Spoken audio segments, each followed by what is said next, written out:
I'm about to show you something almost nobody is talking about. For the first time in decades, Americans are quitting fast food. Seriously. According to the CDC, the percentage of our daily calories coming from fast food has dropped from over 14% a decade ago to under 12% today. That may not sound huge, but on a national scale, it's massive. At first glance, this looks like incredible news. It feels like we're finally winning, like we're ditching burgers and fries and choosing healthier lives. But here's the problem.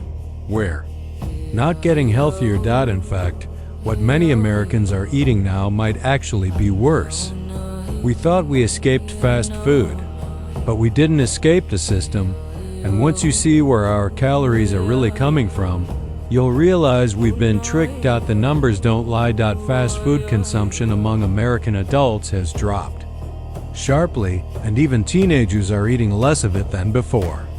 After decades of warnings from doctors, parents, and health experts, people finally listen. Drive-thrus are quieter, sales are slowing, and fast food companies are panicking.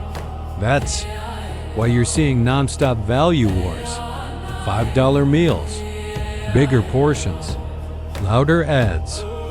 They're fighting for survival because Americans are taking their food money somewhere else. But here's the big question. If we're not eating fast food, where is all that food coming from now? Are we cooking more meals at home? Are we shopping at farmers markets? Are we suddenly living healthier lives? The data says absolutely not. This is where things get interesting. While we stopped eating fast food, we didn't stop eating out. In fact, in 2023, more than 55% of all food spending in America went to something called food away from home. That includes restaurants, takeout, and food delivery. And since 2019, spending on food away from home has grown more than twice as fast as grocery spending. So what changed? We didn't quit eating out.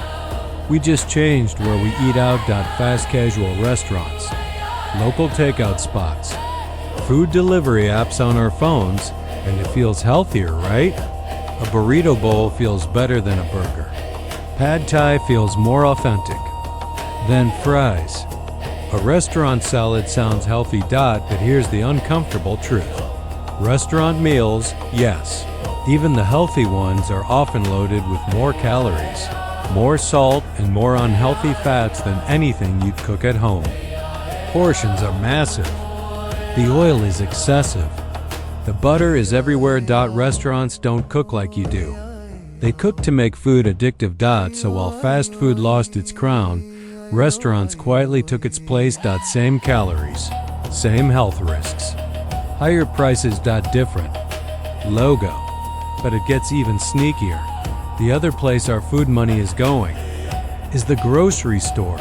And I need you to remember this term, ultra-processed food. Experts use something called the NOVA system to classify food based on how much it's processed.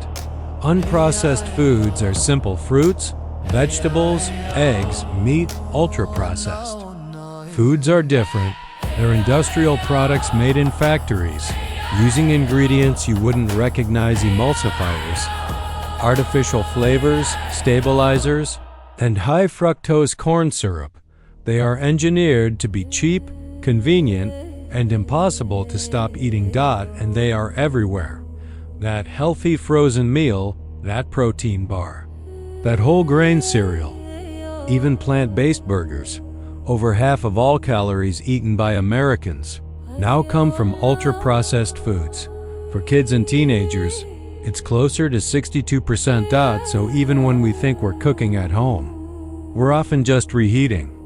Factory food. Different location, same problem. If you've ever stood in a grocery store completely confused, hit that like button because you're not alone, and comment below. What's the hardest part of eating healthy for you? Section 4.